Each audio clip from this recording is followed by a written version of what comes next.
menjawab tuduhan pemelokan sejarah.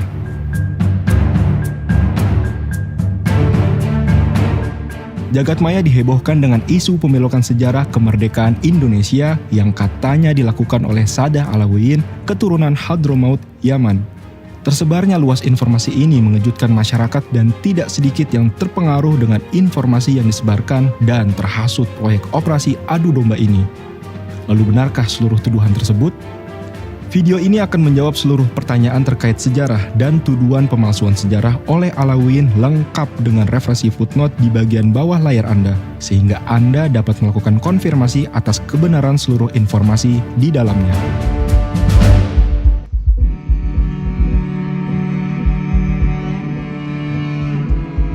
Isu anti-Arab atau anti-keturunan Yaman ini diawali dengan narasi bahwa Ba'alawi dan Masaeh yang berasal dari Hadramaut Yaman didatangkan oleh Belanda untuk membantu mereka menjajah Nusantara. Benarkah? Orang Hadramaut dikenal dengan migrasinya ke banyak negara dengan misi perdagangan dan dakwah, sebagaimana dikatakan oleh sejarawan Inggris terkemuka Sir Richard Burton. Matahari tidak terbit di suatu wilayah yang tidak didiami orang Hadramaut. Lalu bagaimana dengan Nusantara? Pertama, kalangan Ba'alawi atau orang-orang Yaman hadir di Nusantara bukan karena didatangkan oleh pemerintah kolonial Belanda. Sejarawan Inggris lainnya, R.B. Sargent, memperkirakan bahwa Ba'alawi telah tiba di wilayah tersebut, Nusantara, beberapa waktu sebelum Belanda dan secara bertahap mengendalikan perdagangan pesisir Hindia Belanda. Orang-orang Belanda dan orang-orang Eropa pada umumnya tidak menyukai orang-orang Arab. Van Vleuten, Direktur Dalam Negeri Hindia Belanda, dalam suratnya tanggal 24 April 1886 menulis, orang Eropa di Hindia Belanda semua benci kepada orang Arab. Kebencian ini sama saja dengan kebencian orang Eropa terhadap kaum Yahudi. Orang Arab yang tinggal di Nusantara tidak mendapat simpati dari orang Eropa, malah dia menjadi objek kebencian dan permusuhan. Semua pegawai termasuk para asisten residen dan kontrolir tetap lebih suka membicarakan persoalan pajak dengan 50 orang Cina daripada mengaturnya dengan satu orang Arab saja. Van den Berg, yang melakukan penelitian tentang orang-orang Hadramaut di Hindia Belanda pada akhir abad ke-19, menulis dalam salah satu suratnya kepada Gubernur Jenderal Hindia Belanda bahwa banyak orang Eropa takut berlebih-lebihan terhadap semua orang yang memakai serban atau yang melaksanakan dengan taat ibadah agamanya. Rasa takut ini sering dipupuk oleh tulisan kuasi ilmiah dalam surat kabar dan majalah populer oleh para keturunan Arab. Snoek Horgorne menambahkan, sehingga Belanda berusaha memperketat dan membatasi ruang gerak mereka. Dalam pemberitaan Snoek Horgorne, ia mengatakan, seandainya undang-undang kita tidak membatasi ruang gerak orang Hadramaut itu, migrasi mereka ke Hindia pasti lebih banyak daripada sekarang. Jika orang-orang Arab didatangkan untuk dipekerjakan oleh Belanda, dengan asumsi bahwa mereka dipekerjakan di perkebunan atau industri yang diadakan oleh pemerintah kolonial atau pengusaha Belanda, tentunya mereka perlu menghadirkan orang-orang Arab dalam jumlah yang besar untuk dipekerjakan di dalam perkebunan dan industri kolonial yang jumlahnya banyak itu. Terlebih lagi jika memang betul orang-orang Belanda tidak mau mempekerjakan masyarakat pribumi. Masalahnya, hal semacam ini tidak disebutkan di sumber-sumber sejarah yang ada dan tidak pernah didiskusikan pula oleh para akademisi. Hendaknya mereka yang membuat klaim semacam ini menghadirkan bukti dan menunjukkan sumber-sumber yang terpercaya tentang hal ini. Adapun pekerjaan di pemerintahan hampir sepenuhnya dihindari oleh orang Arab. Van den Berg misalnya menulis, di Pulau Jawa saya hanya mengenal 2 pegawai pemerintah yang berasal dari Arab, yaitu Bupati Magelang dan Patih Brebes. Keluarga Bupati Cianjur meskipun berasal dari Arab sudah menjadi orang Jawa sehingga tidak mempunyai perasaan seperti orang Arab pada umumnya. Raffles menyebutkan dalam The History of Java bahwa di antara orang Arab banyak pedagang tetapi mayoritas adalah ulama. Lalu apakah kita hendak mengatakan bahwa seluruh pegawai pemerintah kaum pribumi sebagai antek Belanda?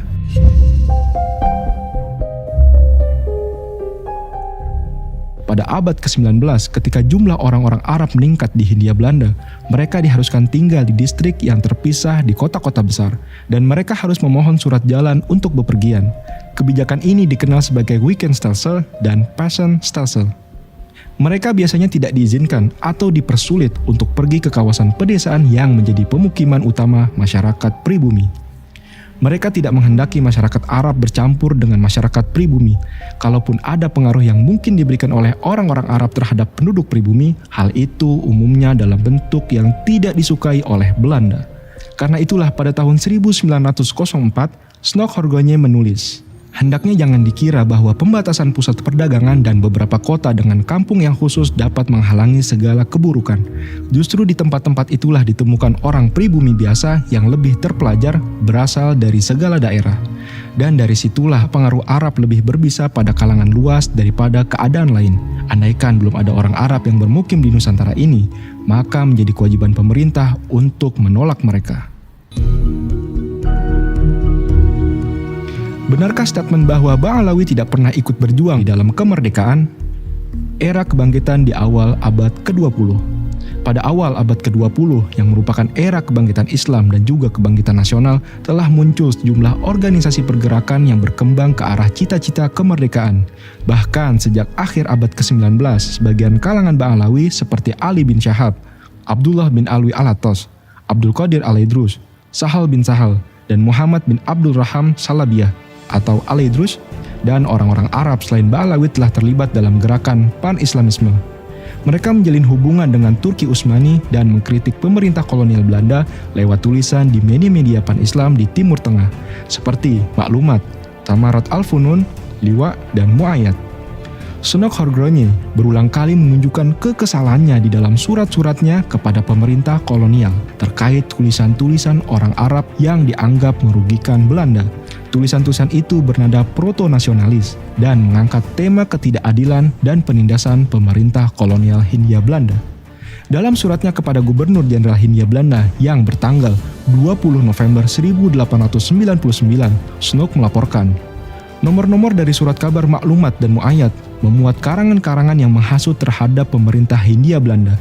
Banyak sekali karangan semacam itu akhir-akhir ini terbit dalam surat kabar berbahasa Arab di Konstantinopel, Beirut, Kairo, dan sebagainya. Seperti terbukti kembali dari terjemahan-terjemahan yang disampaikan bersama ini, kegiatan pan-Islam yang terdapat pada redaksi surat-surat kabar dalam hal ini dikendalikan melalui surat menyurat orang Arab di negeri ini dan surat menyurat kaki tangan mereka yang berkemauan buruk di Malaya dan Singapura. Wartawan-wartawan yang melihat betapa bersemangat orang membuat berita-berita tentang mereka dan menganggap berita-berita itu benar tanpa penyelidikan atau kritik, terus memberikan gambaran tentang pemerintah, daerah jajahan dengan cara yang sangat menimbulkan rasa kebencian.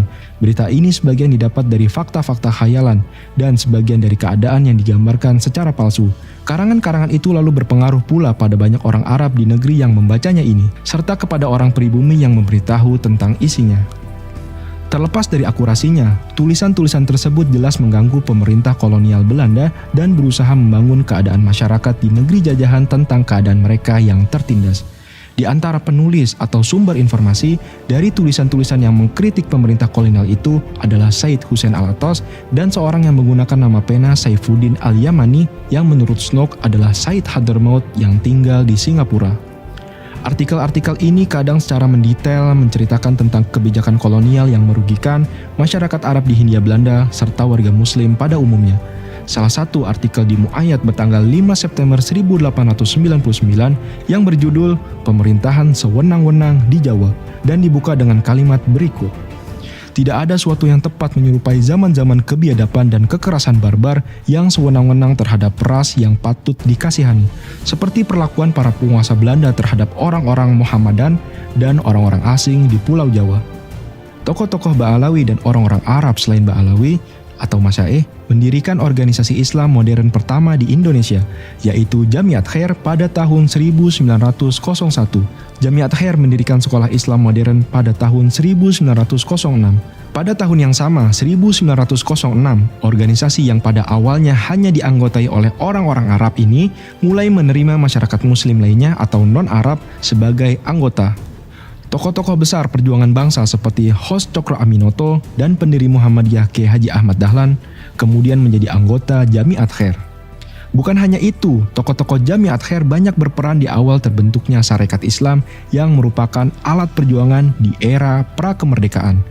Rapat-rapat Sarekat Islam kadang diadakan di kantor Jamiat Khair di Batavia atau organisasi rekannya di Surabaya. Orang-orang Arab memainkan peranan penting sebagai penasihat. pembimbing keagamaan, serta penopang keuangan sepanjang tahun-tahun awal Syarikat Islam. Pramudia Anantatur di dalam Sang Pemula menganggap bahwa penggunaan nama Budi Utomo mendapat pengaruh dari nama Jamiat Khair. Sementara Haji Agus Salim, sebagaimana dikutip oleh Robert Van Niel, menyebutkan bahwa banyak anggota Budi Utomo dan Syarikat Islam yang sebelumnya merupakan anggota Jamiat Khair. Korver dalam bukunya, Syarikat Islam, menyebutkan bahwa dalam salah satu rapat Syarikat Islam di Batavia pada tahun 1913, Ketua Jamiat Khair dengan berapi-api menyampaikan uraian tentang pendidikan dan kemajuan, yang di dalamnya sekolah-sekolah Jamiat Khair disebutkan sebagai contoh. Pada bulan Juni 1916, Kongres Syarikat Islam di Bandung menetapkan sebuah komite mendirikan sekolah guru. Untuk rencana itu akan dihimpun dana sebesar 80.000 gulden dalam waktu 3 tahun. Yang ditunjuk sebagai ketua komite tersebut adalah Abdullah bin Alwi Alatos, dan yang menjadi wakil ketua adalah sang pahlawan besar bangsa, Hos Cokro Aminoto. Abdullah bin Alwi Alatos bukan orang asing di Syarikat Islam. Ia tercatat sebagai penasehat Syarikat Islam Batavia pada tahun-tahun sebelumnya. Banyak Ba'alawi lainnya yang terlibat di dalam Syarikat Islam, di antaranya Said Hasan bin Sumaid, yang merupakan salah satu petinggi Syarikat Islam di Surabaya, dan juga Ketua Komite Hilal Ahmar di Hindia Belanda, yang mana Cokro Aminoto menjadi wakilnya dalam komite ini, bertujuan membantu para korban perang di Turki.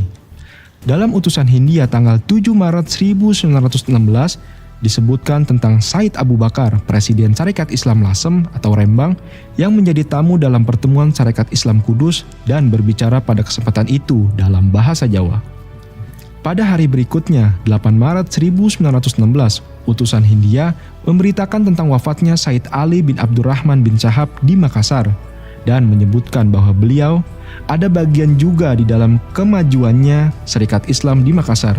Dan pada satu waktu beliau sudah angkat bicara di dalam Verdagring Syarikat Islam Makassar, pidato yang mana disetujui benar-benar oleh Tuan Cokro Aminoto lantaran dari elok dan pentingnya. Lalu ada petisi Sutarjo, petisi yang berisi mengenai permohonan kepada pemerintah Belanda agar Hindia Belanda mendapat hak otonomi untuk menjalankan pemerintahan secara mandiri. Petisi Sutarjo merupakan salah satu peristiwa penting di era kebangkitan nasional, diajukan di Foxrat pada tahun 1936. Petisi ini disampaikan oleh Sutarjo bersama beberapa rekannya di Foxrat, yaitu Ratu Lenji, Kasimo, Datu Tumanggung, Kokwationg, dan Alatos. Yang disebut terakhir ini adalah Abdullah bin Salim Alatos, ayah dari Ali Alatos yang nantinya menjabat sebagai Menteri Luar Negeri Indonesia selama beberapa periode. Termasuk sang pelukis legendaris yang wafat di tahun 1880, Raden Saleh. Beliau memiliki nama asli Saleh Syarif Bustaman bin Husin bin Yahya. Lukisan-lukisan indahnya menjadi saksi yang menggambarkan kondisi penjajahan pada saat itu. Keluarga keturunannya kini pun turut tercatat dan memiliki buku nasab sebagai keluarga besar Robitoh Alawiyah.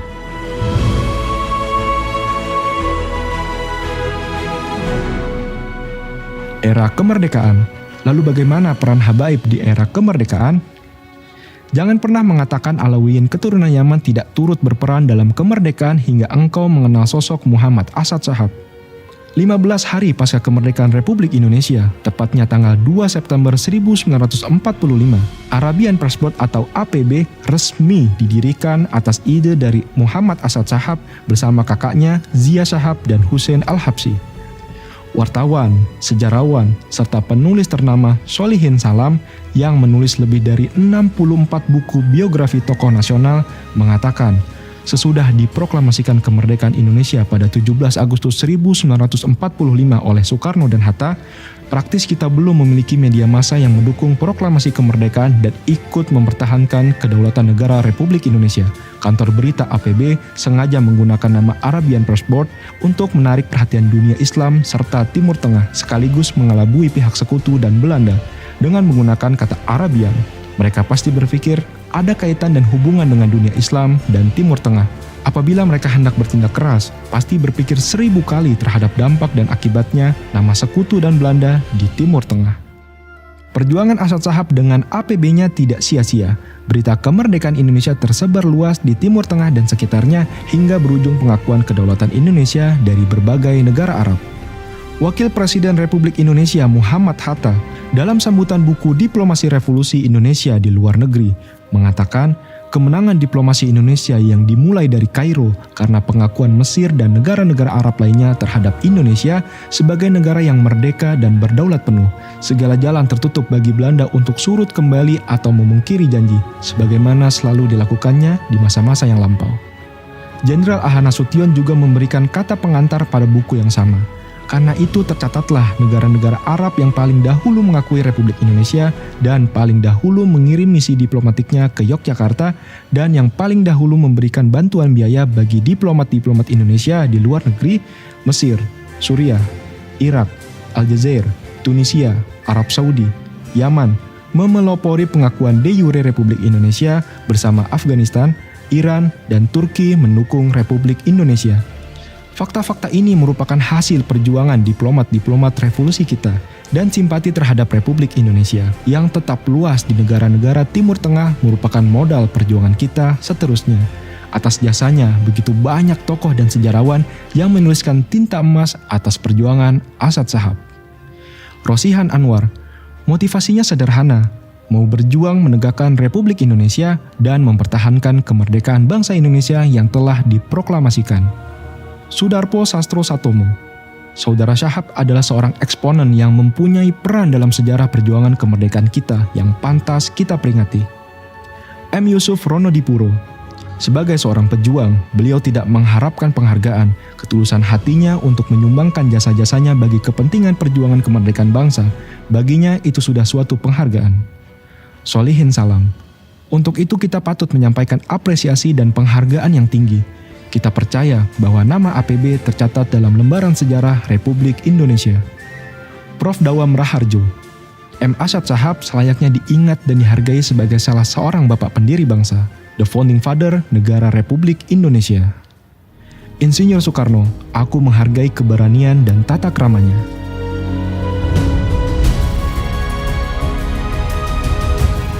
Perkenalkan sosok Hussein Mutahar, sosok ajudan kepercayaan Insinyur Soekarno. Hussein Mutahar merupakan sosok penting terkait dengan kemerdekaan. Sebagaimana ditulis oleh media Kompas, Hussein Mutahar bernama asli Habib Muhammad bin Hussein Al-Mutahar, merupakan seorang pejuang kemerdekaan. Ia tidak hanya dikenal masyarakat Indonesia sebagai komponis, melainkan juga Bapak Paskibraka Indonesia. Beliau berkarir di Angkatan Laut Republik Indonesia dan di awal kemerdekaan menjalani tugas sebagai Sekretaris Panglima Angkatan Laut Muhammad Nazir. Beliau diajak menyertainya bertemu Presiden Soekarno di Yogyakarta. Tak lama setelah pertempuran 5 hari di Semarang, Jawa Tengah Oktober 1945, Bung Karno kemudian mengambilnya sebagai ajudan dan menaikkan pangkatnya menjadi mayor. Pada 19 Desember 1948, Belanda melancarkan agresinya yang kedua. Presiden, wakil presiden, dan beberapa pejabat tinggi Indonesia akhirnya ditawan Belanda. Namun ketika Gedung Agung Yogyakarta yang dijadikan istana presiden dikepung oleh Belanda, Soekarno sempat memanggil Hussein Mutahar. Dalam pertemuannya dengan Mutahar, ada hal penting yang disampaikan oleh Soekarno seperti yang dituturkan oleh Cindy Adam. Apa yang terjadi terhadap diriku? Aku sendiri tidak tahu. Dengan ini, aku memberikan tugas kepadamu pribadi. Dalam keadaan apapun juga, aku memerintahkan kepadamu untuk menjaga bendera kita dengan nyawamu. Ini tidak boleh jatuh ke tangan musuh. Di satu waktu, jika Tuhan mengizinkannya, engkau mengembalikannya kepadaku sendiri, dan tidak kepada siapapun kecuali kepada orang yang menggantikanku sekiranya umurku pendek. Andai kata engkau gugur dalam menyelamatkan bendera ini, percayakanlah tugasmu kepada orang lain, dan dia harus menyerahkan ke tanganku sendiri sebagaimana engkau mengerjakannya. Bagaimana mungkin mempertanyakan nasionalisme Ba'alawi ketika lirik Hari Merdeka yang dikarang oleh Hussein Mutahar justru berkata, sekali merdeka, tetap merdeka, selama hayat masih dikandung badan. Kita tetap sedia mempertahankan Indonesia. Kita tetap sedia membela negara kita.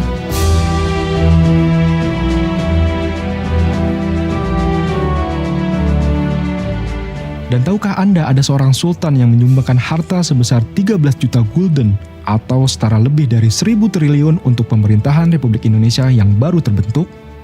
Nama yang dipertuan besar, Syarif Kasim Abdul Jalil Saifuddin atau juga dikenal dengan Sultan Syarif Kasim II, kondang setelah menyumbang harta kekayaannya sebanyak 13 juta gulden kepada pemerintah Republik Indonesia. Jumlah tersebut setara dengan 120,1 juta dolar atau jika dirupiahkan nilainya mencapai lebih dari 1074 triliun. Beliau adalah seorang Alawiyin dengan marga Banasan. Catatan nasabnya tersimpan rapih di Kerajaan Siak. Dan keturunan kerajaan pun hingga kini tidak hanya tercatat, namun juga memiliki buku nasab sebagai keluarga besar Robito Alawiyah. Perlawanan Sang Sultan Siak ini terhadap pemerintah Belanda terjadi pada Desember 1931 yang dipimpin oleh Koyan. Oleh karena itu, pemberontakan ini dikenal sebagai pemberontakan Si Koyan. Pemberontakan terjadi di daerah Merbau Sungai Preban, Selat Akar yang berhasil membunuh 4 orang prajurit Belanda.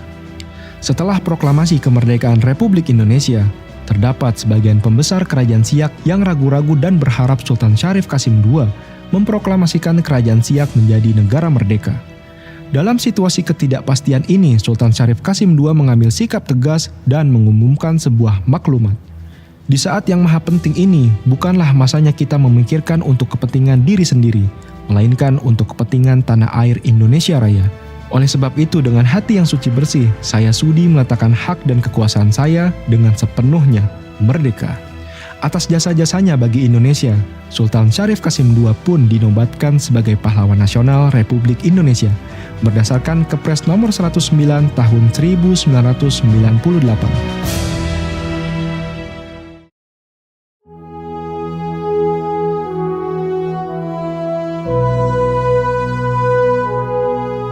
Pernahkah Anda mendengar peristiwa Lengkong yang mengakibatkan gugurnya Dan Mogot juga Subianto Joyo Hadikusumo, paman dari Prabowo Subianto?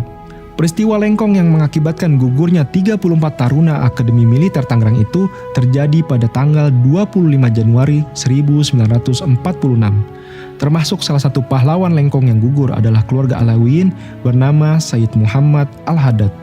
Bagaimana mungkin beliau dituduh sebagai antek penjajah, menyakiti hati keluarga para pahlawan dengan mengatakan, "Buktinya kagak ada satu pun keluarga mereka masuk dalam syuhada Indonesia." Coba. Tapi urut dari Ubaidillah sampai namamu, ada tidak yang mati di medan perang? Saya berani untuk bertaruh, tidak ada di antara nama itu sampai mereka yang mati di medan perang. Narasi kebencian seperti ini seharusnya tidak terjadi, karena monumen Lengkong hanya berjarak sekitar 1 jam dari rumah penuduh tersebut. Lalu bagaimana dengan Sultan Hamid Al-Qadri? Adakah yang membantah beliau sebagai perancang lambang negara? Proklamator Muhammad Hatta menceritakan dalam Bung Hatta Menjawab.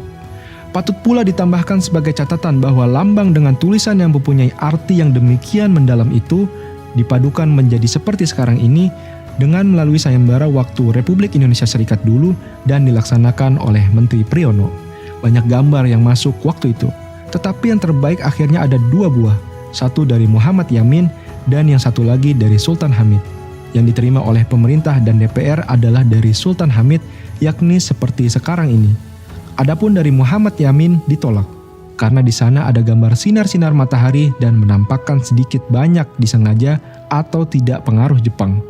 Saya berpendapat bahwa apa yang ada sekarang itu, seperti uraian saya tadi, sudah tepat dan bernilai abadi bagi kehidupan negara dan bangsa Indonesia. Memang benar bahwa terdapat ide Bung Karno untuk merevisi jambul juga kaki Sang Garuda, Sultan Hamid II dalam transkripnya kepada Solihin Salam, 15 April 1967. Saya meminta bantuan Rul Junior untuk membuat sketsa dari lambang negara yang saya buat dengan membawa potret lukisan lambang negara yang dilukis oleh Dullah. Karena lukisan Dullah yang gambar rancangannya semula cengkraman kakinya menghadap ke belakang telah diserahkan kepada Kementerian Penerangan Republik Indonesia Serikat yang ketika itu masih berada di Yogyakarta. Kemudian dimintakan kepada saya oleh Paduka Yang Mulia Presiden Soekarno untuk tidak disebarkan dahulu ke pelosok negara RIS. Setelah itu, sketsa transkrip atau outwork yang dilukis oleh Rul Junior, saya ajukan kembali ke Paduka Yang Mulia Presiden Soekarno. Ternyata beliau langsung mendisposisi sebagai wapen negara. Waktu itu tanggal 20 Maret 1950. Kemudian beliau memerintahkan untuk memanggil Dullah sang pelukis istana atau pelukis kesayangan Bung Karno untuk melukis kembali berdasarkan sketsa perbaikan dari Rul tersebut. Walaupun ketika itu kita harus merugi beberapa ribu rupiah lagi untuk membayar pelukis Dullah. Tidak benar jika dikatakan usulan Sultan Hamid diubah seluruhnya, namun hanya jambul dan kakinya saja. Hal senada juga dikatakan oleh salah satu murid Dullah, Heri Sujarwanto. Setelah mengalami beberapa kali perbaikan, akhirnya pada 20 Maret 1950, Bung Karno mengirimkan disposisi persetujuan pada Sultan Hamid II. Isinya, Yang Mulia Sultan Hamid Menteri Negara. Menurut pendapat saya, lukisan rule ini membuat lambang negara kita lebih kuat. Maka untuk itu saya tetapkan bahwa on-road rule inilah yang harus dipakai. Lebih baik kita rugi beberapa ribu rupiah daripada mempunyai lambang negara yang kurang sempurna. Saya harap Yang Mulia mengambil tindakan seperlunya, confirm kehendak saya. Merdeka. Dengan demikian, kita mendapati salah seorang Ba'alawi mengambil peranan penting sebagai perancang lambang negara, Garuda Pancasila. Lalu bagaimana dengan tuduhan Sultan Hamid sebagai seorang pengkhianat bangsa? Tuduhan ini diawali dari sejarah pengangkatan pangkat Sultan Hamid oleh Kerajaan Belanda di tahun 1947. Jadi bagaimana saya mau bersepakat untuk mengangkat dia sebagai pahlawan nasional? Ya nggak mungkin kan. Masa ada orang yang naik pangkat pada saat bangsanya sendiri sedang dikerjain oleh lawannya. Yang menaikkan pangkat lawan lagi. Lawannya kan. Pengkhianat kok mau diberikan pahlawan tertinggi. Astagfirullahaladzim. Benarkah tuduhan pengkhianat? Mari kembali mengingat perundingan Linggarjati pada 11 sampai 13 November 1946. Perundingan antara pemerintah Republik Indonesia dan Belanda menyepakati beberapa poin. Pertama, pengakuan Belanda secara de facto atas eksistensi negara Republik Indonesia yang meliputi Sumatera, Jawa, dan Madura. Kedua, Republik Indonesia dan Belanda akan bekerja sama dalam membentuk negara Indonesia Serikat, yang salah satu negara bagiannya adalah Republik Indonesia. Ketiga, Republik Indonesia Serikat dan Belanda akan membentuk Uni Indonesia Belanda dengan Ratu Belanda selaku ketuanya. Hasil perjanjian saat itu, Indonesia belum termasuk Kalimantan, Sulawesi, Bali, dan lainnya. Sedangkan justru disepakati Republik Indonesia dan Belanda bekerjasama dalam membentuk negara Indonesia Serikat. Maka di mana letak pengkhianatan Sultan Hamid yang berasal dari Kalimantan itu? Dengan munculnya penolakan atas hasil perjanjian Linggarjati atas gagasan dari inisiatif anak Agung Gede Agung yang ingin menghilangkan kesan keberadaan negara-negara bagian semata merupakan ide Belanda. Pada 7 Juli 1948 dibentuklah BFO. Menurut Sultan Hamid, pembentukan wadah bernama BFO juga berangkat dari keprihatinan atas konflik Republik Indonesia dan Belanda yang tidak segera terlihat ada titik temu. Setelah dibentuk BFO, Sultan Hamid tidak lagi terkait dengan Belanda dan telah menjadi subjek yang berdiri sendiri bersama BFO-nya. Muhammad Iskandar, sejarawan Universitas Indonesia, mengatakan, di buku-buku pelajaran disebutkan bahwa BFO adalah kaki tangan Belanda. Padahal mereka ingin juga mendirikan Indonesia. Adnan Buyung Nasution, advokat senior dalam Kata Pengantar buku Sejarah yang Hilang, mengatakan Leigh Riza dan Mahendra Petrus banyak memberikan informasi baru tentang peran BFO sebagai kekuatan ketiga. Hal ini sejalan dengan tidak adanya pergerakan untuk membentuk pemerintah negara baru oleh BFO. Ternyata pendapat banyak ahli tentang BFO selama ini salah, dan saya bisa membuktikan kesalahan itu demi kebenaran sejarah. Tulis Leigh Riza yang dikutip Adnan Buyung. Puncaknya adalah perjanjian KMB, dilaksanakan di Den Haag, Belanda pada 23 Agustus hingga 2 November 1949. Beberapa delegasi pemerintah Indonesia dan Belanda mengisi konferensi ini, yaitu delegasi dari pemerintah Indonesia adalah Muhammad Hatta, delegasi Belanda dipimpin oleh Marsieven, serta delegasi BFO yang merupakan konsolidasi dari negara-negara bagian diwakilkan oleh Sultan Hamid II. Dengan puncaknya, Belanda menyerahkan kedaulatan penuh kepada Republik Indonesia Serikat, ditandatangani oleh ketiga pihak. Jika Sultan Hamid berkhianat dan mendukung Belanda, tentu Bung Hatta yang turut berada di konferensi tersebut adalah orang yang paling berhak menyematkan gelar pengkhianat. Saya tidak pernah mendengar. Saya akrab dalam usia saya yang sangat muda, bergaul dengan TB Simatupang, bergaul dengan Aha Nasution, bergaul dengan Mr. Muhammad Rom.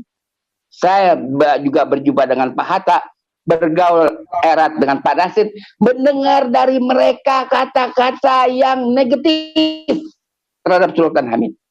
Tidak pernah. Never. Saya nggak pernah dengar. Saya baru dengar sekarang Sultan Hamid dibilang pengkhianat oleh orang yang baru diberanakin kemarin sore.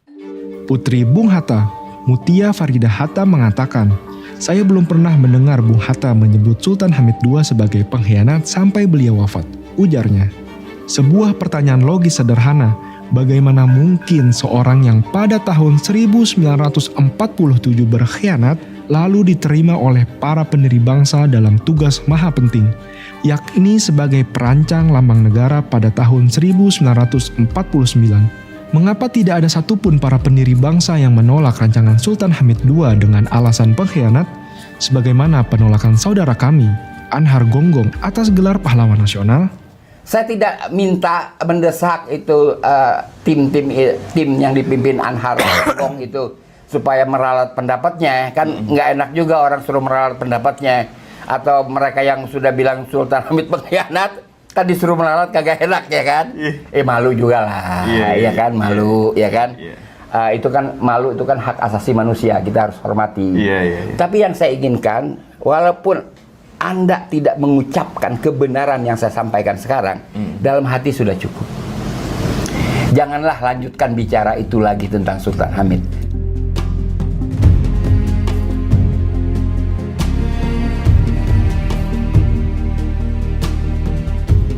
Said Utsman bin Yahya, Mufti Betawi. Sosok Habib Utsman bin Yahya akhir-akhir ini seringkali digambarkan sebagai antek Belanda dan sosok ulama yang tidak mendukung perjuangan kemerdekaan. Benarkah tuduhan ini? Said Utsman hidup di era ketika perjuangan nasionalis ke arah kemerdekaan dapat dikatakan belum muncul dan berkembang.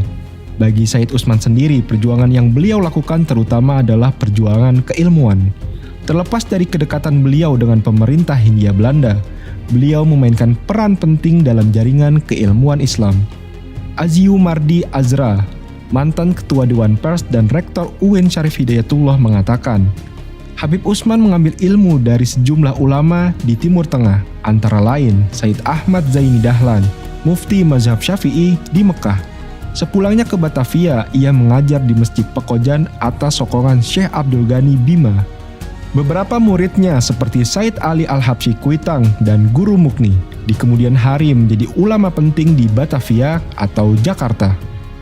Profesor Dr. M. Din Majid, Guru Besar Sejarah UIN Syarif Hidayatullah Jakarta mengatakan, bagi Said Utsman, berjuang tak hanya melalui tindakan atau orasi keagamaan belaka. Yang terpenting adalah bagaimana mengabdikan keluasan ilmunya dalam deret demi deret kata bagi generasi masa depan. Selama masa hidupnya, beliau telah menulis 144 judul tulisan. Hubungan Said Utsman bin Yahya dengan pemerintah kolonial Belanda terutama terjalin lewat penasihat-penasihat kolonial di bidang keagamaan seperti K.F. Holle dan terutama Snok Horgrogne yang tampil dengan pengetahuan agama Islam hingga dipercayai oleh Said Utsman sebagai benar-benar seorang muslim. Kedekatan dan komunikasi Said Utsman dengan Snok bukanlah hal yang aneh pada masa itu, karena para ulama lainnya juga turut meyakini hal tersebut dan turut berbalas surat dengan Snok seperti Kiai Soleh Darat. Beliau adalah guru dari Hadatus Syekh Hasyim Asy'ari, pendiri Nadlatul Ulama, dan sekaligus guru dari Kiai Haji Ahmad Dahlan, pendiri Muhammadiyah. Memiliki hubungan baik dengan Snok yang dianggap oleh beliau memberikan harapan akan kebaikan bagi umat Islam. Pada surat balasan Kiai Soleh Darat kepada Snok, beliau mengatakan, "Dan Tuan, wahai saudara saya, tidaklah samar jika Tuan adalah saudara saya di dunia dan akhirat. Kami berharap dari kebaikan Tuan untuk berbuat kebaikan untuk perkara umat muslim. Salam untuk seluruh para saudara dari Yang Hina, Muhammad Soleh bin Umar, Kampung Darat, Semarang." Syekh Muhammad Arsyad dari Banjar juga termasuk ulama besar Nusantara yang berkirim surat dengan Snok Horgrogne. Dalam suratnya, Syekh Muhammad Arsyad Al-Banjari berharap Snok dapat membantu memutuskan permasalahan Ta'adud Al-Jum'ah. Ia menulis, "Maka hamba harap beribu-ribu kalau ada nugraha Tuan akan risalah putusan dari Tuan supaya akan terjalin betul. Karena ini perkara jika sekiranya ada belas kasihan Tuan mengawani akan putusan Tuan, niscaya akan terjalan juga. Yaitu hamba harap akan Tuan menguatkan yang ini masjid tiada harus berbilang." Sosok selanjutnya adalah Syekh Arsyad bin Alwan Al-Bantani. Sosoknya turut berjuang bersama pahlawan nasional Syekh Arsyad Tawil yang pada bulan Desember 1945 disebut oleh Bung Karno sebagai pahlawan besar dari Banten. Pasca peristiwa geger Cilegon di tahun 1988, Syekh Arsyad bin Alwan dihukum dan diasingkan ke Kupang, Flores, Nusa Tenggara Timur. Namun tahukah Anda bagaimana sang pahlawan ini menggambarkan sosok Snok dalam suratnya? Kehadapan hadirat Tuan pemilik kedudukan yang tinggi, yang berbicara dengannya adalah sebuah kenikmatan tersendiri, seorang teladan dari tokoh-tokoh agung, pemilik keutamaan dan nama baik, yang aku khususkan dengan menyebutnya, yaitu hadirat sang pemilik kesempurnaan dan keagungan, Tuan Paduka kami yang masyhur, namanya yaitu Tuan Snok Effendi Abdul Ghaffar. Semoga kedudukannya terus tinggi dan kebaikannya terus tercurah. Lalu apakah diartikan para ulama yang dihukum pasca geger Cilegon sebagai antek Belanda? Tentu tidak. Juga banyak nama lain seperti Syekh Nawawi Al-Bantani, Panglima Polem, Syekh Ahmad Surkati, dan Haji Agus Salim yang juga berkomunikasi baik dengan Snok. Karena itulah kita harus mempelajari sejarah dengan melihat kondisi pada saat itu, di mana Snok berhasil menampilkan diri sebagai sosok muslim yang dihormati dan dihargai oleh para ulama Nusantara, sehingga tidak mungkin mengatakan seluruh ulama dan pahlawan tersebut sebagai antek Belanda.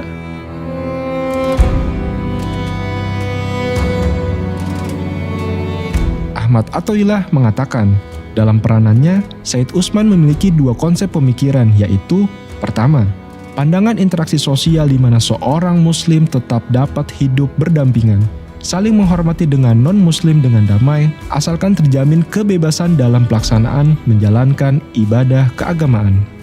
Konsep kedua adalah pandangan struktural sosial tentang sikap hidup dan beribadah di bawah rezim kolonial dengan tetap menghormati dan mematuhi peraturan-peraturan kolonial yang tidak melanggar syariat Islam. Secara jujur, Said Usman memandang bahwa kekuasaan non-muslim terhadap umat Islam adalah keburukan yang tak terelakkan bagi umat Islam.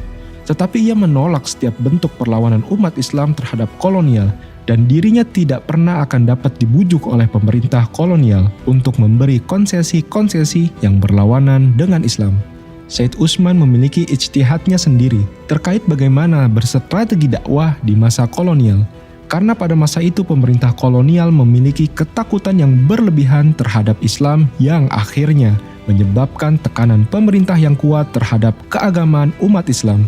Dengan dasar inilah Said Usman melakukan hubungan kerjasama dalam bentuk menghormati sesama manusia seperti yang dilakukannya dengan non-muslim, termasuk pemerintah kolonial. Usulan dan permintaan Said Usman seringkali diterima oleh pemerintah kolonial. Ia berusaha menjamin kerjasama antara masyarakat dan pemerintah selama syarat tidak mencampuri urusan agama. Karya dan jasa beliau menghasilkan munculnya Stadsblad van Nederlands-Indië nomor 152 Pristeraden tahun 1882, maka disimpulkan bahwa setiap keputusan terhadap masalah di pengadilan agama harus diputuskan melalui hukum Islam dengan tidak ada campur tangan dari para bupati atau regen atau pejabat lainnya. M. Nopal mengatakan, sikap akomodatif Said Usman terhadap kebijakan pemerintah Hindia Belanda, terutama dalam masalah politik, juga dilakukan dalam kapasitasnya sebagai mufti dan ulama yang berkewajiban menjaga keselamatan masyarakat dari ghurur atau tipu daya. Karena itu, dalam banyak karyanya, Said Usman selalu mengajarkan masyarakat untuk berlaku baik terhadap pemerintah dan mengharapkan pemerintah tidak mencampuri urusan agama. Fokus beliau adalah pendidikan umat dan implementasi syariat Islam di masyarakat.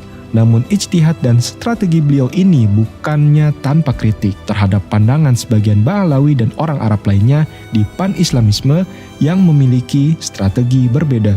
Said Usman kemudian sering mendapat kritik tertulis dari orang Arab melalui sindiran-sindiran di majalah pan-Islamisme.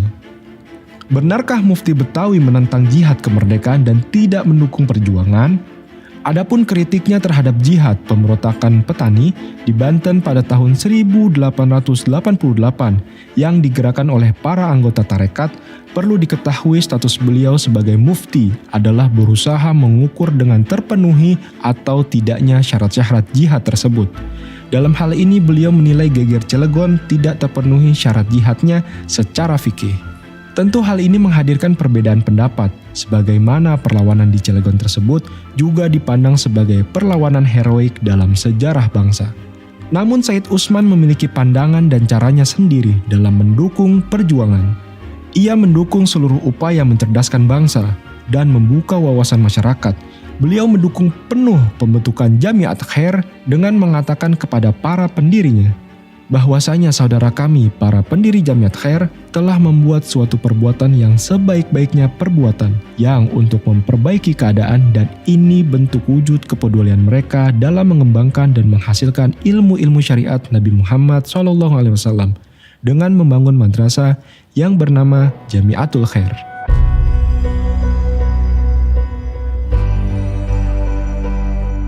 Profesor Azyumardi Azra menyebutkan bahwa di akhir hidupnya, yaitu pada dekade kedua abad ke-20, Said Usman memberi dukungan dan pembelaan yang kuat terhadap gerakan Sarekat Islam. Walaupun gerakan ini pada tingkat tertentu telah memberi tantangan terhadap status quo pemerintah kolonial. Bagaimana mungkin orang yang dikatakan antek penjajah justru mendukung Sarekat Islam yang memberi tantangan status quo pemerintah kolonial?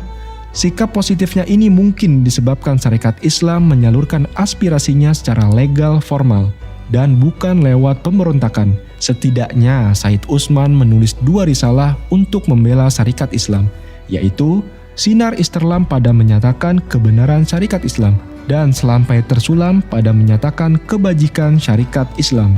Pembelaannya terhadap Syarikat Islam ini dapat dilihat sebagai dukungan Said Usman terhadap perjuangan awal masyarakat Indonesia yang nantinya mengarah pada kemerdekaan.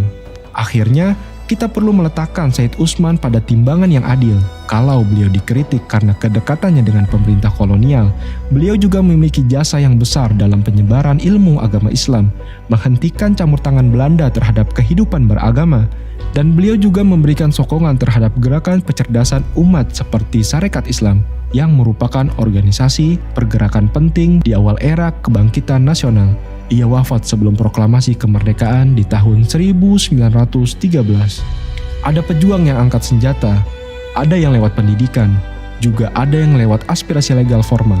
Lalu bagaimana dengan Said Usman mendoakan Ratu Belanda?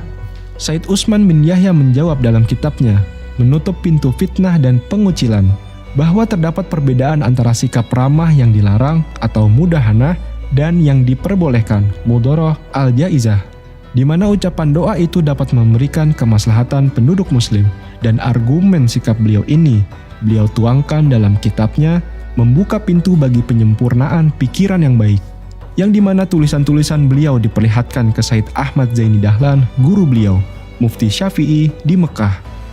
Dan beliau turut dibela oleh seorang kiai besar Betawi lainnya, Kiai Marzuki, tokoh besar Nahdlatul Ulama Betawi yang menulis kitab untuk membela Said Usman.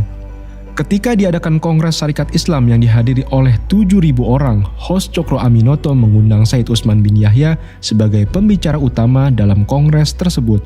Mungkinkah guru besar bangsa host Cokro Aminoto mengundang antek penjajah menjadi pembicara utama di dalam kongres organisasi yang bahkan belum mendapatkan pengakuan pemerintah kolonial?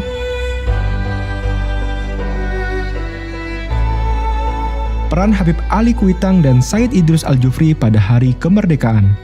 Terdapat cerita tentang kedatangan Insinyur Soekarno pada pagi hari 17 Agustus 1945 ke Kuitang, menemui Habib Ali sebelum pembacaan proklamasi. Lalu ada seorang sejarawan yang langsung membantahnya. Benarkah kisah tersebut? Cerita kunjungan subuh sebelum proklamasi yang dilakukan oleh Insinyur Soekarno adalah sesuatu yang tersebar luas, utamanya bagi masyarakat di Jakarta. Hal ini diceritakan oleh banyak pihak. Terkait kedekatan Habib Ali Kuitang dengan Kiai Haji Abdullah Syafi'i, apa yang dikisahkan oleh sang murid Kiai Haji Abdullah Syafi'i tentang kunjungan Insinyur Soekarno di pagi hari pada tanggal 17 Agustus 1945? Ya, jadi Kiai Abdullah Syafi'i pernah cerita datangnya Bung Karno ke Kuitang. Tentu datangnya itu kan ada beberapa pengawal yang menjaganya dan Ki Abdul Syafi'i sebagai murid tentu melayani. Setelah itu ayah mundur. Itu terjadi dialog yang mungkin orang lain nggak pernah ada yang tahu. Kayak apa bahasa dialognya. Tapi ayah menganggap itu sebuah silaturahmi dari seorang pejabat ke tokoh agama di Jakarta yang memang barometer. Jadi Ki Abdul Syafi'i mengisahkan seperti itu. Dan Abdul Syafi'i sebagai murid tetap menjauh dengan gurunya, tetap menghormati gurunya karena ada tamu yang memang tamu khusus yang nggak sembarang orang untuk bergerombol kumpul. Jadi itulah, karena ini privasi sekali. Artinya Habib Ali dikunjungi oleh Bung Karno. Nah itu kisahnya ayah pernah menceritakan seperti itu. Termasuk salah satunya adalah ulama karismatik terkemuka Betawi, Kiai Haji Abdullah Syafi'i, yang dianugerahi bintang Mahaputra Pratama atas jasa-jasanya bagi bangsa. Kiai Haji Abdullah Syafi'i selaku saksi mata pertemuan tersebut juga menyampaikan kisah ini dalam orasi-orasinya di masa lampau dan menjadi kepercayaan masyarakat terutama di Jakarta. Tidak ada yang tahu persis apa isi pertemuan tersebut. Ustadz Salim bin Mahmud Bahven dalam wawancara tahun 1998 menceritakan, pada tanggal 17 Agustus 1945, Habib Ali menceritakan bahwa tadi subuh dirinya didatangi Soekarno yang memberitahu bahwa tidak lama lagi akan mengumumkan kemerdekaan Indonesia dan memohon doa restu. Memang benar bahwa baik Insinyur Soekarno maupun Habib Ali Kuitang tidak tercatat pernah menceritakan detail isi pertemuan. Sehingga tidak mudah bagi sejarawan saat ini memberikan konfirmasi atas hal tersebut. Namun sejarah yang belum ditulis lalu ternyata memiliki banyak saksi terpercaya, juga tidak mudah untuk bergegas dinafikan. Dan benarkah bahwa Said Idrus Al-Jufri atau Guru Tua adalah penentu warna merah putih? Guru Tua adalah sosok besar di kawasan Indonesia Timur yang mendirikan ribuan sekolah. Pengaruhnya yang besar di Indonesia Timur menjadikan beliau rujukan dan panutan utama, apalagi pada masa-masa penting seperti proklamasi. Dan masyarakat pun mengajukan namanya untuk menjadi pahlawan nasional. Menjadi pahlawan nasional terus dilakukan. Karena beliau itu adalah aset negeri ini, bukan asetnya orang Arab lagi. Beliau sudah besar, mengayomi, dengan puluhan tahun mendirikan Madrasah Al-Herat di pelosok terutama kawasan timur Indonesia. Akan tetapi tidak benar jika dikatakan beliau adalah penentu warna bendera. Hal ini jelas keliru. Namun kesaksian masyarakat, beliau dengan jaringan besarnya di wilayah timur menyebarluaskan berita proklamasi dan mengumumkan warna bendera kepada masyarakat di sana melalui syair, yakni merah dan putih. Berkibarlah bendera kemuliaan di angkasa, daratan, dan gunung-gunungnya yang menghijau. Sungguh hari kebangkitannya adalah hari kebanggaan. Orang-orang tua dan anak-anak memuliakannya.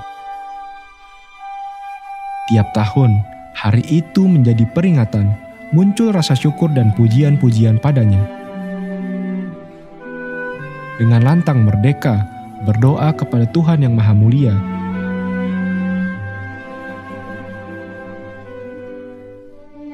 karena cita-cita telah tercapai dan hilanglah segala masalah.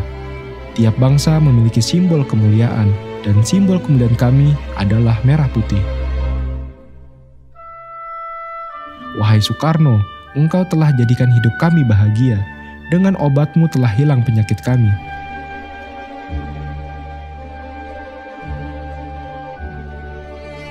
Wahai Presiden yang penuh berkah, untuk kami hari ini, engkau laksana obat bagi masyarakat. Engkau ungguli dengan tulisan dan politikmu, hingga datang berita akan kemenangan.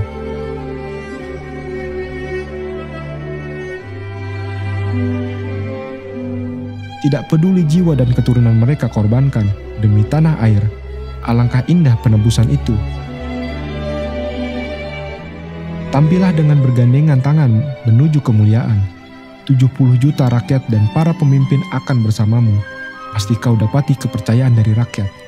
Mereka akan patuh akan ucapan para pemimpin. Makmurlah negeri ini dengan pembangunan mental dan spiritual. Buktikan pada rakyat akan kemampuanmu. Semoga Allah senantiasa membantu kekuasaanmu dan mencegahmu dari semua kejahatan yang dirancang para musuh. Syair inilah yang disampaikan Said Idrus Al-Jufri kepada segenap murid-muridnya dan masyarakat di Indonesia Timur untuk membangkitkan semangat nasionalisme, karena syair inilah beliau disalah tafsirkan sebagai penentu warna bendera, dan karena syair inilah orang-orang ceroboh menertawakan sosok besar ini. Imam Bonjol. Isu Ba'alawisasi Imam Bonjol ini diawali dengan viralnya video Profesor Quraish Shihab dan Najwa Shihab yang menyebut Imam Bonjol bermarga bin Syahab. Di Indonesia ini alangkah banyaknya orang-orang yang boleh jadi tidak dikenal sebagai keturunan Nabi, tapi dia keturunan Nabi. Lebih dikenal sebagai raden, raja, dan sebagainya. Imam Bonjol? Imam Bonjol. Iya, Imam Bonjol itu namanya Abdullah Syahab. Syihab itu. Syihab ya, Imam Bonjol. Ya kan? Tapi tidak menonjol. Tidak menonjol sebagai Habib, sebagai keturunan. Sebagai pahlawan nasional. Iya. Namun tidak berarti Prof. Quraish dan Najwa Shihab hendak memba'alawisasi Imam Bonjol, karena memang tercatat dalam sejarah nama asli dari Imam Bonjol adalah Muhammad Syahab. Akan tetapi, Robito Alawiyah tidak memiliki catatan nasab maupun data terkait Imam Bonjol. Robito tidak pernah mengumumkan Imam Bonjol sebagai Ba'alawi, tidak punya data untuk mengakui, sekaligus tidak punya data untuk menafikan. Akhiran marga Syahab pada nama beliaulah yang melahirkan berbagai interpretasi. Seperti dikutip kumparan.com, almarhum Kyai Ali Maksum, yaitu sesepuh Nahdlatul Ulama, menjelaskan bahwa Imam Bonjol bukanlah dari Fam bin Syahab, namun tetap saja ia disebut masih termasuk Ahlul Bait Ba'alawi dari marga Azmat Khan. Jadi sama sekali tidak ada upaya Ba'alawisasi pahlawan nasional, termasuk Imam Bonjol yang dilakukan oleh Robito Alawiyah. Benarkah petinggi PKI, Partai Komunis Indonesia, keturunan Ba'alawi? Hoaks dan pembelokan sejarah ini dilakukan tanpa dasar data sama sekali. Kominfo telah mengumumkan status hoaks dari isu ini. Banyak media mainstream juga telah membahas tentang informasi keliru ini. Klarifikasi lebih jelas diperoleh dari perkumpulan Marga Aidit di Indonesia. Mengutip Republika, Habib Alwi selaku ketua perkumpulan Marga Aidit menjelaskan Aidit yang disandang pentolan PKI itu tak terkait dengan marga Aidit. Habib Alwi pun membantah klaim Ilham yang menyebut kaitannya dengan keturunan Rasulullah Shallallahu Alaihi Wasallam. Tidak benar itu, namanya tidak ada di daftar buku silsilah, kata Habib Alwi menegaskan. Lalu Muso dikatakan Ba'alawi bermarga Al-Munawar. Penelusuran kami tidak menemukan satupun data dan bukti terkait hal ini. Fitnah dan pembelokan sejarah ini sudah disebarkan ke seluruh masyarakat secara tidak bertanggung jawab. Seperti dilansir pada laman Liputan 6, Muso atau Munawar Muso atau Paul Musote merupakan tokoh komunis Indonesia yang memimpin PKI pada era 1920-an. Namanya sering dikaitkan dengan peristiwa Madiun 1948. Ada yang menyebut jika tokoh PKI kelahiran Kediri 1897 ini merupakan anak dari seorang pegawai kantoran bernama Mas Martorejo. Namun fakta lain terungkap bahwa ternyata Muso adalah anak dari seorang kiai besar di Kecamatan Pagu, Kediri, Jawa Timur, yakni Kiai Haji Hasan Muhyi alias Rono Wijoyo. Tentu mereka yang telah memba'alawisasi PKI ini telah membelokkan sejarah. Bahkan dua nama anggota PKI bermarga Barakbah dijadikan alasan untuk framing Habaib sebagai dalang PKI. Pada saat itu PKI adalah suatu kekuatan besar yang berhasil meyakinkan sebagai masyarakat akan ideologinya. Bahkan pada pemilu 1955 mendapatkan jumlah suara 6.179.914. Lantas apakah dua orang yang terpengaruh PKI ini mewakili ratusan ribu Ba'alawi lainnya yang justru keras menentang PKI? Sebagaimana perseteruan PKI dengan M. Asyad Syahab?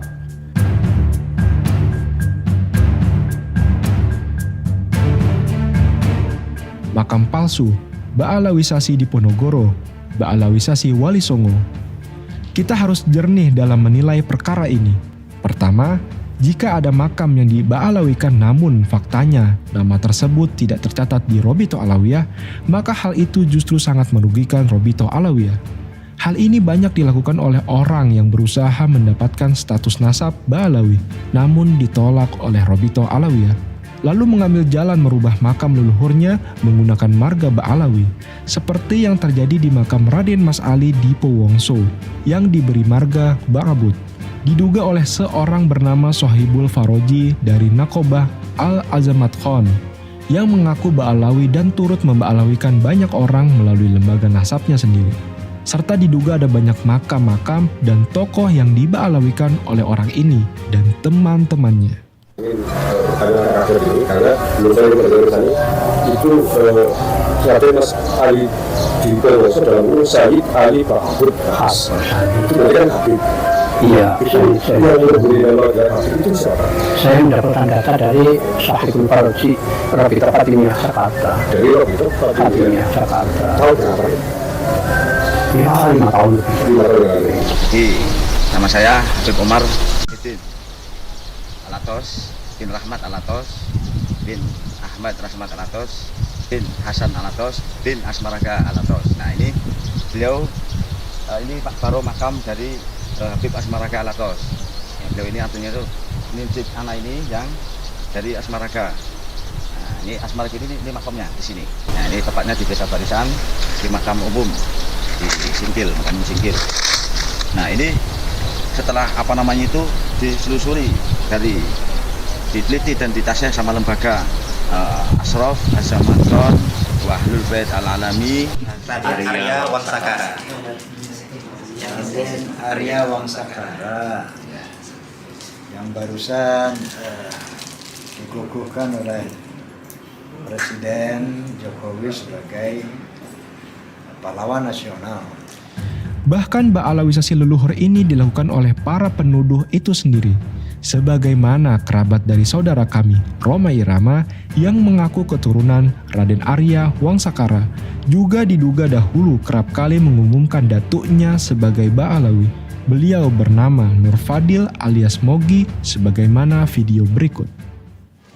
Ini adalah nasabnya Wangsakara ke atas dan inilah putra-putra beliau. Putra-putri beliau ada 7 dan beliau ternyata adalah keturunan Rasulullah SAW. Jadi Arya Wangsakara aliasnya juga bernama Syarif Hasan Asmat Khan Al-Husaini alias Pangeran Wilaraja II bin Sedatul Isa bin Syekh Ali Abdul Qadir bin Abdullah Asmat Khan bin Abdul Malik Asmat Khan bin Alwi Al-Faqih bin Muhammad Said Mirbad bin Ali Kholi Qasam bin Alwi bin Muhammad bin Alwi bin Ubaidillah bin Ahmad Al-Muhajir bin Isa Al-Rumi bin Umar An-Nakib bin Ali Raidi.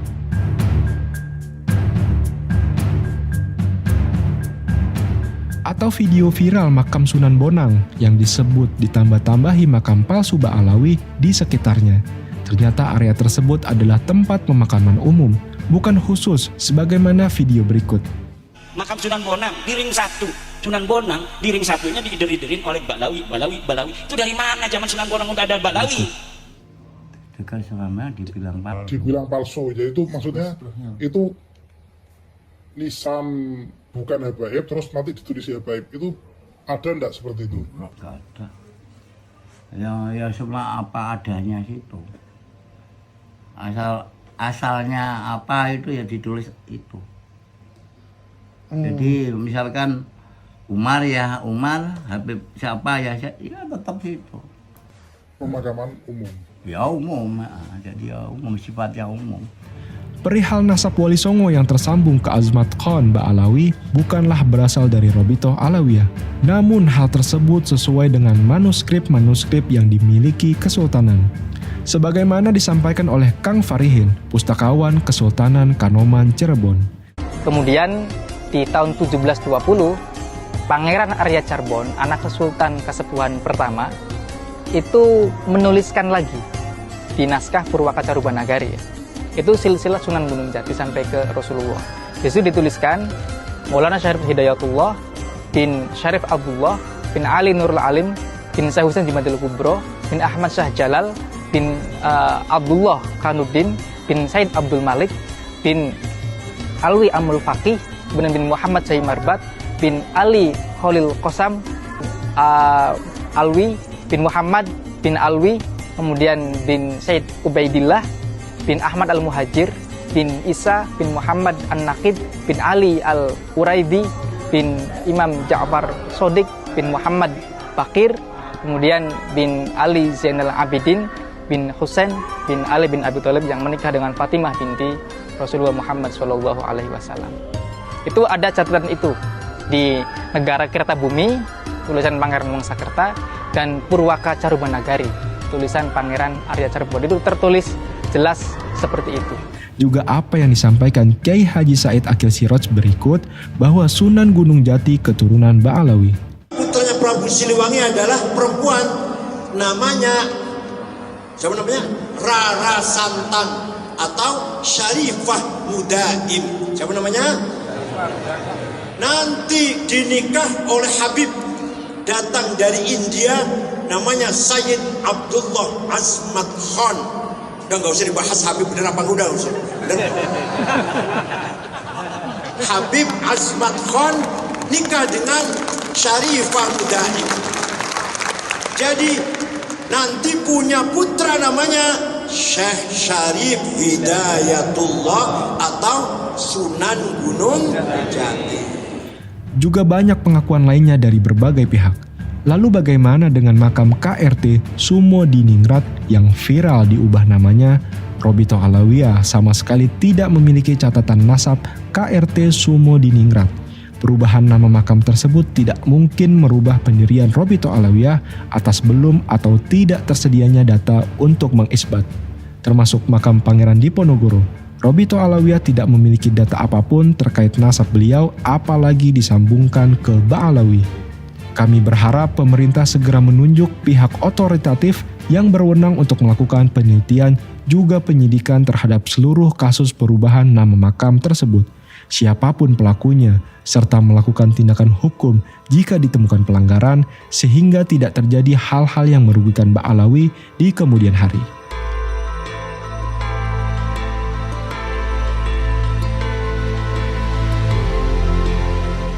Benarkah Robito Alawiyah didirikan oleh Belanda? Pemerintah kolonial Belanda sama sekali tidak terlibat dalam inisiatif pendirian Robito Alawiyah. Tidak ada orang Belanda yang menjadi penasehat atau pengurus Robito. Robito juga tidak mendapatkan kedudukan khusus atau keistimewaan dari pemerintah kolonial. Jadi bagaimana dapat dikatakan Robito didirikan oleh Belanda? Kalau tudingan ini didasari oleh kenyataan bahwa Robito mendaftarkan organisasinya secara resmi kepada pemerintah kolonial Belanda, maka hendaknya diketahui bahwa tidak ada satupun organisasi yang berdiri secara resmi di Hindia Belanda pada ketika itu, melainkan mendaftarkan organisasi mereka pada pemerintah kolonial. Belum ada pemerintah Republik Indonesia maupun Kemendagri di tahun 1928. Jika demikian, mengapa tidak dikatakan bahwa semua organisasi resmi seperti Budi Utomo, Muhammadiyah, Nahdlatul Ulama, dan lainnya yang ada ketika itu adalah juga organisasi bentukan Belanda? Tentu pendapat semacam ini aneh sekali.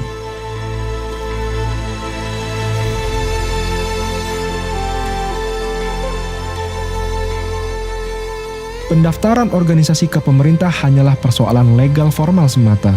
Hal itu tidak bermakna pemerintah ikut campur dalam urusan internal atau berada di belakang sepak terjang organisasi tersebut. Hubungan Robito Alawiyah dengan pemerintah Turki Utsmani, Jong Islamiten Bond atau JIB, dan Sarekat Islam terjalin dengan baik. Para pendiri Robito Alawiyah aktif dalam memberikan bantuan kemanusiaan bagi korban perang di Balkan, Libya, dan Palestina, serta korban bencana di Indonesia melalui organisasi Bulan Sabit Merah. Berita di majalah Robito tentang kedatangan host Cokro Aminoto di kantor Robito meminta sokongan Robito untuk menerbitkan buku Sirah Nabi yang beliau tulis, dan Robito setuju untuk membantu penerbitannya setelah naskah tersebut dibaca dan disetujui oleh Said Alwi bin Thohir Al-Haddad. Apakah mungkin tokoh seperti Cokro Aminoto rela mendapat sokongan dari Robito sekiranya organisasi ini merupakan bentukan Belanda dan bekerja untuk kepentingan Belanda? Jong Islamiten Bond atau JIB mengirimkan ucapan bela sungkawa saat mendengar kabar wafatnya Muhammad bin Sahab, ketua Robito Alawiyah, pada bulan Oktober 1930. Ketika JIB mengadakan muktamar pada tanggal 25 Desember 1930, pendiri Robito Alawiyah, Habib Alwi bin Thohir Al-Haddad, ikut diundang untuk memberikan ceramah pada pembukaan kegiatan tersebut. Apa mungkin organisasi seperti Jong Islamiten Bond, di mana Haji Agus Salim ikut menjadi pembinanya, mau berhubungan dengan Robito jika dianggap antek Belanda, bahkan memuji ketuanya yang pertama dan mengundang tokoh Robito ceramah di pembukaan Muktabar JIB?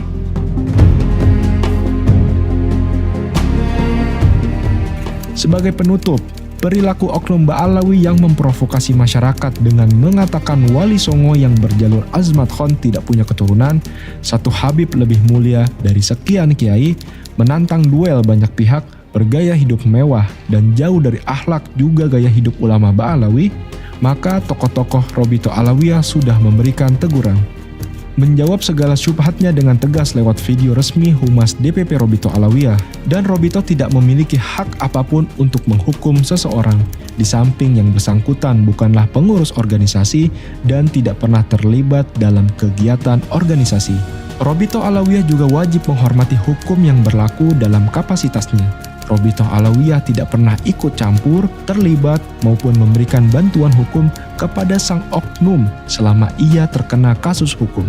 Robito Alawiyah tidak berkenan dikaitkan atas perilaku oknum yang tidak sejalan dengan Thariqah Alawiyah yang memiliki cara dan jalannya sendiri dan tidak mengikuti nasihat organisasi juga para salaf yang meresahkan masyarakat dan meresahkan keluarga besar Alawiyin, apalagi dituduhkan Robito mengendalikan perilaku oknum tersebut. Setiap ormas yang dibentuk oleh setiap Alawiyin merupakan haknya sebagai warga negara. Memang tidak ada kekuatan hukum yang mengharuskan ia taat pada organisasi Robito Alawiyah. Setiap Alawiyin bebas bergabung dengan ormas manapun yang ia senangi. Dalam perspektif hukum dan status warga negara, Robito akan terus berfokus pada dakwah Al-Ba'alawi, pendidikan dan kegiatan sosial yang sesuai dengan ajaran Al-Quran, As-Sunnah, juga Salafus Saleh. Telah tiba seruan dari Robito Alawiyah, saatnya bersatu. 77 tahun merdeka, di mana kita sekarang?